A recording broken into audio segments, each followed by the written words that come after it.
Bringing you the latest news from around the world and here at home. I'm Sandra Ferdinando. And I'm Arundhati Mudarnayaka. Let's take a look at the stories making headlines this evening. Headlines. Main sponsor. Royal Institute of Colombo. Excellence in higher education. Ravi Karunanayaka resigns from ministerial portfolio. Takes seat as backbencher following statements. Sunil Hanunnetti requests to reveal information on central bank bond scam following investigations. Cabinet approves minimum fine of 25,000 rupees for driving under the influence and several other traffic offences. Court confirms Lasantha Wickrematunge was murdered by blunt force trauma to the head. Warrant issued on Medical Faculty Students Action Committee convener Ryan Jailath for evading court. North Korea Guam missile strike plan ready by mid-August. In detail. Foreign Minister Ravi Karunanayaka resigned from his ministerial portfolio today and took his seat as a backbencher in Parliament. අමාත්‍ය ධූරයෙන් ඉල්ලා අස්වීමට මම තීරණය කරන පසුපෙළ මන්ත්‍රීවරයෙක් වශයෙන් මම දැන් කටයුතු කරනවා. මෛත්‍රීපාල සිරිසේන මහතා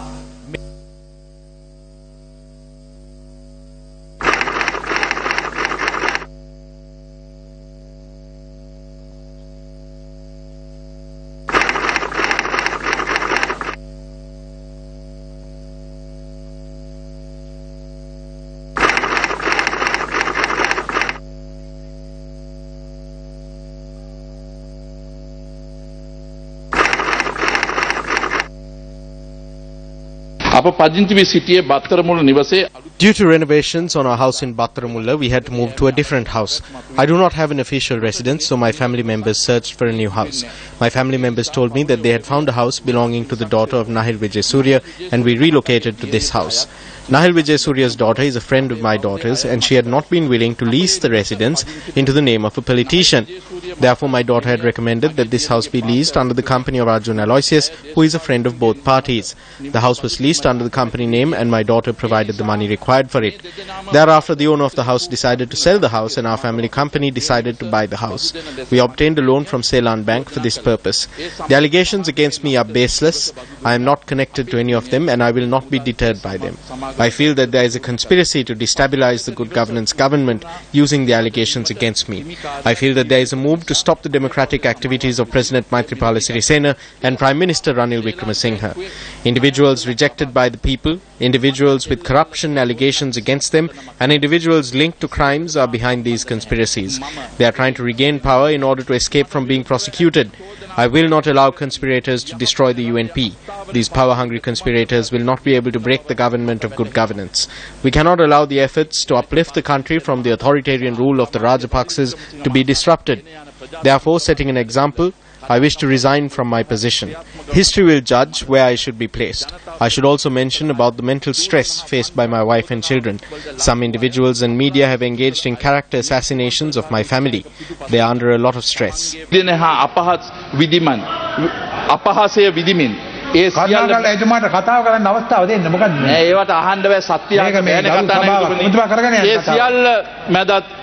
Yet, amid all of this, they provided me with the strength to make this decision. I thank Mela and my daughters Onela, Sherella and Minella for this. You have always loved me and I have always loved you. I will now act as a backbencher.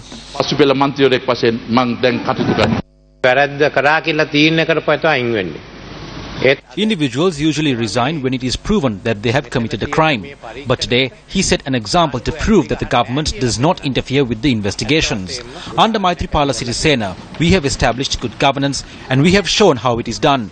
We spoke about it over the weekend. He said he wanted to meet me. We met on Saturday and I said we will meet again when I return from Amewela. We met again on Tuesday morning and reached a decision. We met the President on Wednesday and then delivered the statement today. This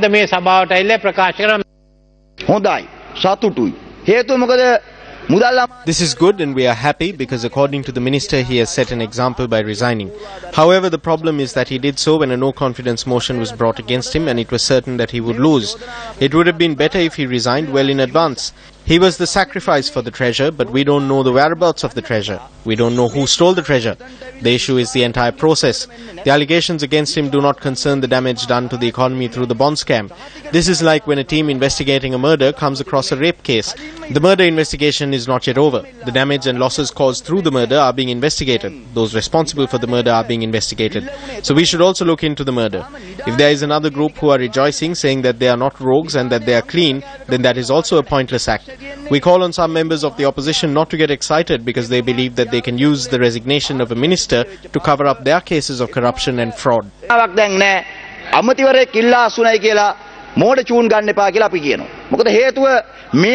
This government received its mandate to crack down on fraud and corruption. The government is not taking legal action against such acts of fraud and corruption. The government is safeguarding both the old and the new rogues.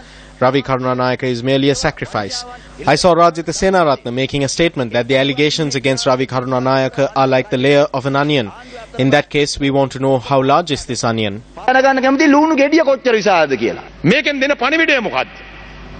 What message does this action convey? This shows that you won't be able to escape the law after engaging in corrupt activities. Back in the day, one person steals funds and blames it on the predecessor. The next person says, what I did was small compared to my predecessor. This is not what is needed. The people of this country do not want fraud or corruption, no matter the size. There is no point speaking about fraud and corruption on election stages. Action should be taken immediately. Else, they will say, we trust our thief.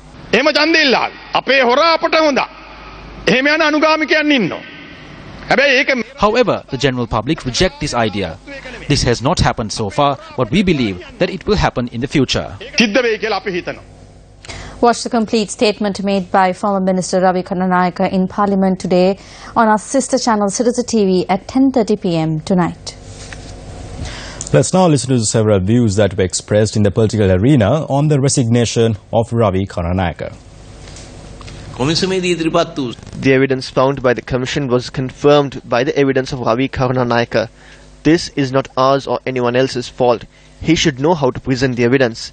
It is true that he has a connection to the root cause of the central bank bond scam, but there are other external factors revealed by the Commission that affects the decision made with regard to him. But the root cause still remains the same and investigations are underway. This was a well-planned theft. This gang of thieves are trying to put everything on him and escape. The mastermind should take up the responsibility, and that is none other than Prime Minister Ranil Wickremesinghe. He cannot escape this. He appointed the former governor Arjuna Mahendran. He is the one who appointed someone who is not a citizen of Sri Lanka. The Prime Minister has to take up the responsibility like Ravi Karunanayaka did. It is good that Ravi Karunanayaka decided to resign before losing the no-confidence motion. We have to capture the bond thieves.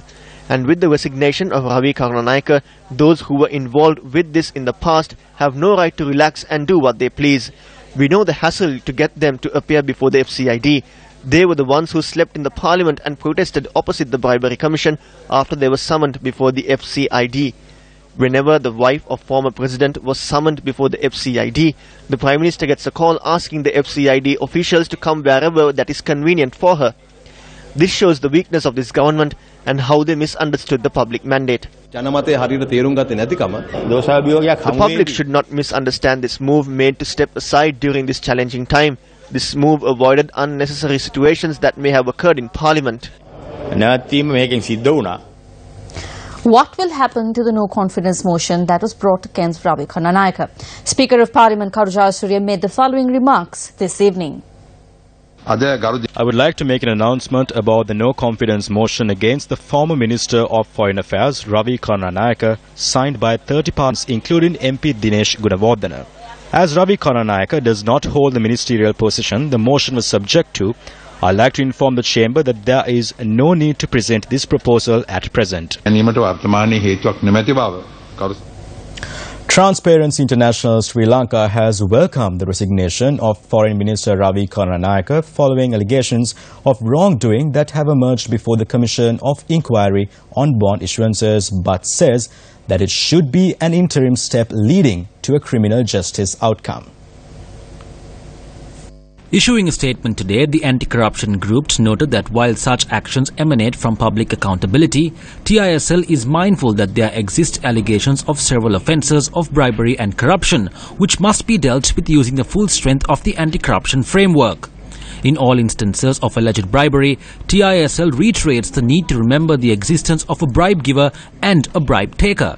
Transparency International also cites the power vested in the Attorney General's Department to institute actions based on evidence produced before the Commission of Inquiry, particularly the acceptance of a bribe under the Penal Code. Noting that under the 19th Amendment to the Constitution, the Bribery Commission has been empowered to initiate action on their own motion, Transparency International added that an RTI request has revealed that not a single case has been taken up pursuant to this power as at 30th April 2017. Transparency International calls on the Attorney General's Department and the Commissioners of the Bribery Commission to exercise their mandate and restore public confidence in anti-corruption processes. The Presidential Commission of Inquiry has issued notice on W.M. Mendes and Company Limited to submit the requested company details. Zulfikar Hassan reports on Bondgate. W.M. Mendes and Company Limited is requested to furnish all required material to the Commission before Wednesday the 16th of August. Lanka Trading Company Limited furnished the details requested by the Commission this morning. Once again, the Presidential Commission was keen to know why Perpetual Treasuries Limited placed bids 15 times to what was on offer by the Central Bank on the 27th of February 2015. CEO of PTL Kasun Palisena said as there were no auctions since December 2014 to that day, and as he believed the government was in desperate need to repay 300 billion rupees, the auction was important. Justice Prasanna Jayawardena, who pointed out there was nothing unusual about the 300 billion rupee debt profile of the government, requested Palisena to show reason as to why he called the auction extraordinary. Chairman of the Commission, Justice K.T. Chittasiri, said the Central Bank would have been more aware of the situation at the time more than Palisena, and they would have had other means of raising the required funds. But Palisena said the call from the PDD on the day before the auction led him to believe the government was in desperate need for money. The Commission questioned Palisena if all PTL bids were accepted, how would the settlement have taken place? Palisena said he had 500 million rupees in hand, 3.10 billion liquidated securities. He would use the sell and buyback with BOC for 2.3 billion and enter repos with other counterparties. The Commission reiterated to Palisena that the burden is on him to justify the reasons that led him to bid 15 times more than the offer. As BOC suspended dealings with PTL after the controversial auction, Perpetual Treasuries Limited bid through PABC at the time due to the ease of settlement. When Kasun Palisena was delivering his evidence before the Commission today, Deputy Solicitor General Milinda Gunatilaka observed the manner in which he was referring to the laptop placed in front of him. Deputy Solicitor General Milinda Gunatilaka raised the question as to why he was referring to the laptop and went closer to Kasun Palisena and looked into the laptop and observed that he was reading something that was pre-prepared by his counsel. The Aegis Department pointed out that in no way a witness can come in to the Commission, stand in the box and then deliver a pre-prepared script as evidence. At this moment, President's Counsel Nihal Fernando, who was examining the evidence of Palisena, raised an objection and the Commission notified him, do not anticipate any problems. According to Palisena, ahead of the 2016 auctions, PTL analysts said the government was desperate for money, adding that crisis will always create an opportunity. Before the auction on the 29th of March 2016, the PTL analysts had said, as the previous auction bids were rejected, the Central Bank will have to accept more at this auction, adding that the Central Bank is in no position to print more money. Commenting on the 2016 Finance Asia Summit in Singapore, which was sponsored by Perpetual Treasuries Limited, Palisena said it was done in partnership with a Singaporean company. Among those who represented Sri Lanka at this summit was former Governor of the Central Bank, Arjuna Mahendran. Following were some views expressed during the Cabinet weekly meeting.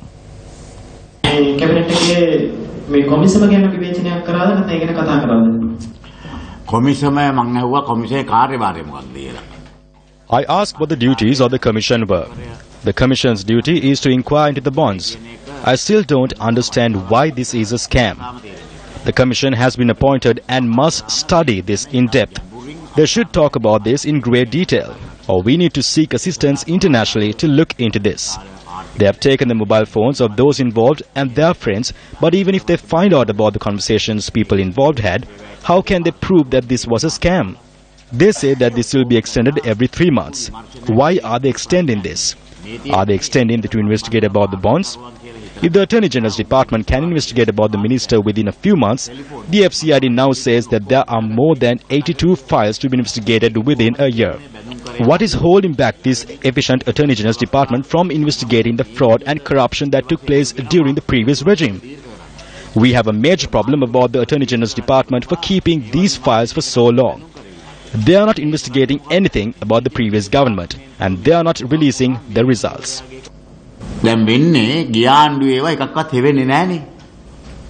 රවි කරුණානායක මහත්මයා සම්බන්ධයෙන් යම් පියවරක් ගන්න පුළුවන් වුණාට මහින්ද රාජපක්ෂ මහත්මයා සහ While some action has been taken in the case of Ravi Karanayaka with regard to the large-scale fraud and corruption, the murders and the abductions carried out by the Rajapaksa regime and the family, we can see that there has been no effective or legal action taken. Our question is this: under whose purview is the Attorney General's Department, the FCID, the Law and Order Ministry and the Justice Ministry? Which party or which subject minister is in charge? The Justice Minister is from the UNP, the Law and Order Minister is from the UNP. These are all under either the Prime Minister or the UNP, of which the Prime Minister is the leader. So what we are led to believe then is whether there is some sort of connection between either the UNP or the Prime Minister and Mahinda Rajapaksa's faction. Why aren't steps being taken on the completed investigations which are stalled at the Attorney General's Department? Mahinda Rajapaksa මහත්මයාගේ පාර්ශවය සමග ඇයි නීතිපති දෙපාර්තමේන්තුවේ හිර වෙලා? Speaking in Parliament today, Minister Kabir Hashim went into great detail on alleged acts of corruption. Take a look at the company known as Entrust. It is a primary dealer just like the company that belongs to Aloysius. Who are the shareholders? 2 henchmen of Mahinda Rajapaksa. On the 3rd of January 2016, the Monetary Board took over the company because Entrust was involved in a scam which cost the country 12 billion rupees. The then central bank governor did not manage the situation. He did not look into it, nor did he have an investigation into it. That robbery still stands. What happened? They scammed 2.5 billion from the EPF and the pension fund of the CEB. They scammed 600 million from the cooperatives. They also scammed money from the central bank employees' pension fund. Who should be held responsible? The then central bank governor and the owner of the bank.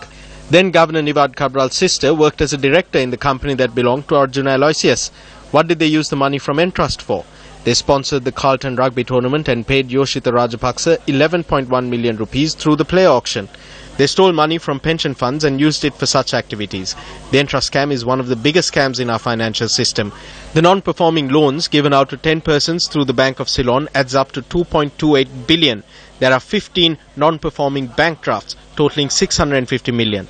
The loss suffered by the NSB due to losing interest money adds up to 900 million.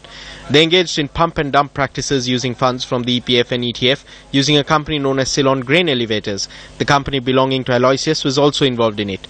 All this took place when Nivard Kabral was the governor. They bought shares worth 5 million rupees of Ceylon Grain Elevators, 57 million shares of Laughs Gas, 5 million shares of The Finance Company, 23 million shares of Central Finance. All this caused massive losses to the government.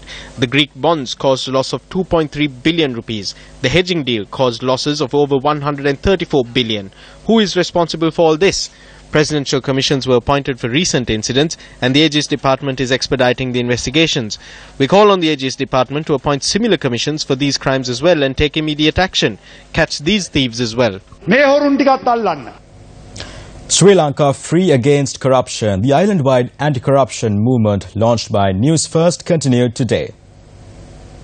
Newsfirst teams met with communities in the Mathura and Mathale districts today. In Deniyaya, Morakanda, Akurasa, Maramba, in the Mathura district, the people's desire to put a stop to corruption was overwhelming. We are wrong because we send them there. We must now chase out the corrupt. Our teams came across many communities in the district that were ravaged by the floods and landslides.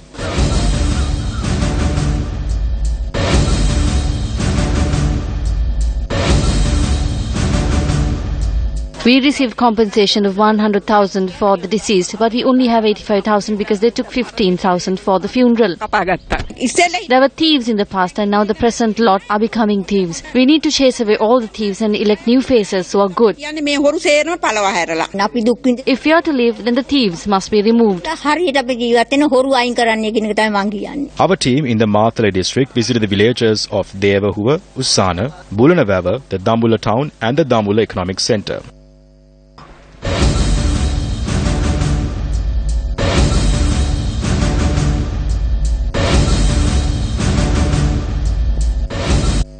I saw a post on Facebook for Ravi noting that there are others involved in this. He has no political future anymore and I think no one that knows will vote for him. All he has to do now is to divulge the names of the others and reveal what happened. A public official would receive a 6-month prison sentence and lose his position. SB Disanayaka spent 2 years in prison for contempt of court and was released.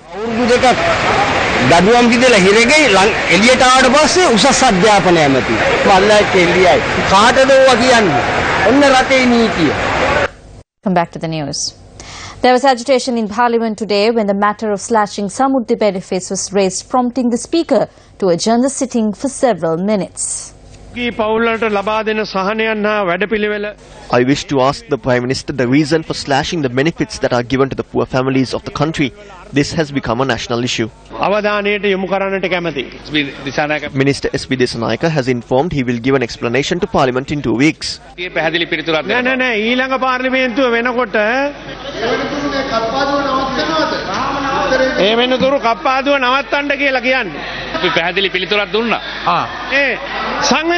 The government whip must make a promise. You are representing the government and the Prime Minister today. You must promise that the slashing of benefits will be stopped.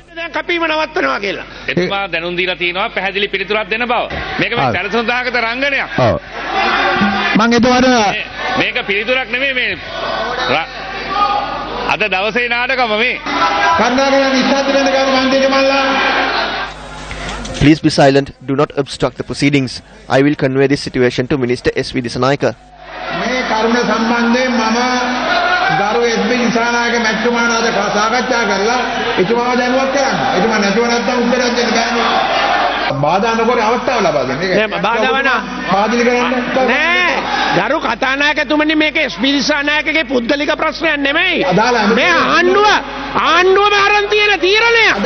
There appears to be some justification to their protest. We as the UNP agree that the slashing of benefits must be stopped.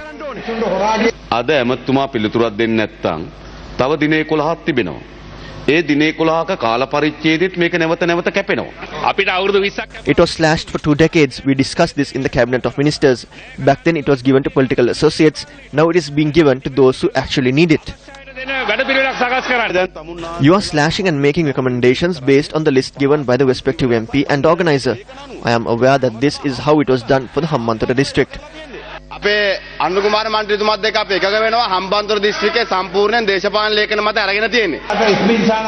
will discuss this matter with Minister SB Disanayaka and inform the House. Until then, can we continue with the proceedings or will you continue to obstruct the proceedings? This is public money. One person talk at a time. You are attempting to adjourn sessions after the debate on the central bank. This is what they are attempting to do. Let's have a party leaders meeting and continue on that. I can't allow for continuous disturbances in Parliament. We'll have a party leaders meeting.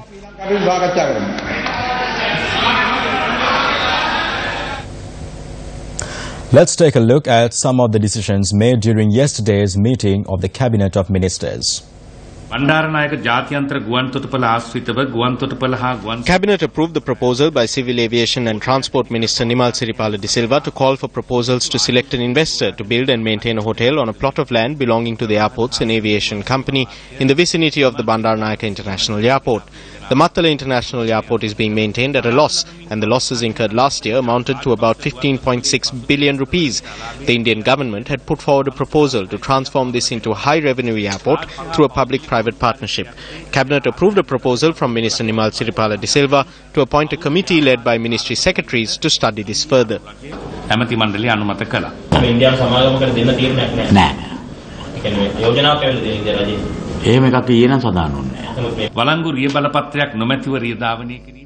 Cabinet granted approval to increase the minimum fine for driving without a valid license, driving under the influence, driving negligently on level crossings and driving without insurance to 25,000 rupees. Furthermore, approval was given to impose fines for speeding, depending on the percentage by which the limit was violated, and to charge a spot fine of 15,000 rupees when the speed limit is over 50 kilometers per hour. Approval was granted to increase the fine for overtaking from the left to 2,000 rupees and for negligent driving to 10,000 rupees. The fine for underage drivers will be increased from 5,000 to 30,000 rupees. The minimum fine for offences which are not listed under the Offences in the Motor Traffic Act will be increased to 2,500 rupees. Cabinet also approved the proposal to impose a spot fine of 2,000 rupees for using a mobile phone while driving. An event to mark the 60th anniversary of the establishment of diplomatic relations between Sri Lanka and China was held in Colombo under the auspices of President Maithripala Sirisena yesterday. The initial cabinet paper regarding this investment with China was signed on the 4th of September 2014. Under this regime, discussions were commenced between the two countries about this development investment project. There were certain disagreements during the first stages of these discussions, but following discussions with the investors and the Chinese government, we were able to change certain things that were inappropriate for us. I clearly said that the agreements will accurately mention that not a single plot of land will be given to a foreign country under these projects. We have so long time friendship and cooperation between two sides. We are the friends indeed and in need. We have no any disputes or difference or disagreements in general. So that's why the Chinese government and people attach so much importance on this country. Many people think this is an island country, small country. I don't think so. This is a great country, great culture, great history, great people, and also great leaders, generation by generation. So that's why we will continue our cooperation and support to Sri Lanka government and people. We are also one part of South Asia. South Asia development, peace and stability is also the concern, the interest, the strategy of China. The Mount Lavinia Magistrates Court today ruled the cause of the death in the assassination of Lasantha Wickrematunge was blunt force trauma to the head. Mount Lavinia Chief Magistrate Mohammad Nihai made this ruling based on the second post-mortem report on the Lasantha Wickrematunge homicide. The second post-mortem report was prepared by 3 medical professionals. The second report was accepted by court, dismissing the initial report which determined the cause of death as gunshot wounds. Meanwhile, a bank account application form submitted by the military serviceman who committed suicide after allegedly penning a note claiming responsibility for Wickrematunge's killing was produced in court today. The magistrate permitted the CID to direct the application form to the government handwriting specialist to compare the handwriting in the application and the suicide letter. The case will be taken up again on the 12th of October. Fourth Magistrate Lanka Jayaratne ordered the release of IUSF convener Lahiru Weerasekara today after issuing a stern warning. Weerasekara was produced in court for causing public disturbance and disregarding court orders. The case was postponed to the 24th of August. Lahiru Weerasekara was granted bail by the High Court several days ago. However, he was returned to remand custody last evening as he was not produced in time before the Magistrates Court yesterday. Fourth Magistrate Lanka Jayaratne also issued warrants today against 5 people, including the convener of the Medical Faculty Students Action Committee, Ryan Jayalath. Warrants were issued for their arrest as they failed to appear in court when it convened on the previous day. The magistrate warned the Kolpiti police for not enforcing these warrants and ordered for the immediate arrest of the suspects and for them to be produced in court. The case will be taken up again on the 24th of August. Ryan Jayalath was seen opposite the Colombo National Hospital this evening. One of the security guards who was shot at during a bank robbery in Athidiya this afternoon has succumbed to his wounds. According to the police, the 2 suspects had first entered a financial institution in Athidiya, and when the robbery failed, they had stormed into a private bank in the vicinity. The security guards had warned that they would shoot at the robbers. Later, the suspects had opened fire at the security guards and had fled with the stolen money. A three-wheeler driver who was in the vicinity had attacked the bank robbers with an iron pole as they fled, causing the number plate on the motorcycle used by the suspects to break off. Police said the two security guards were admitted to the Colombo South Teaching Hospital, where one of them succumbed to his wounds this evening. Authorities are yet to estimate the value of the cash stolen. Well, that's a look at Primetime News for tonight. Thank you very much for joining us. I'm Arundhati Mudannayaka. And I'm Sandro Ferdinando. You take care and good night.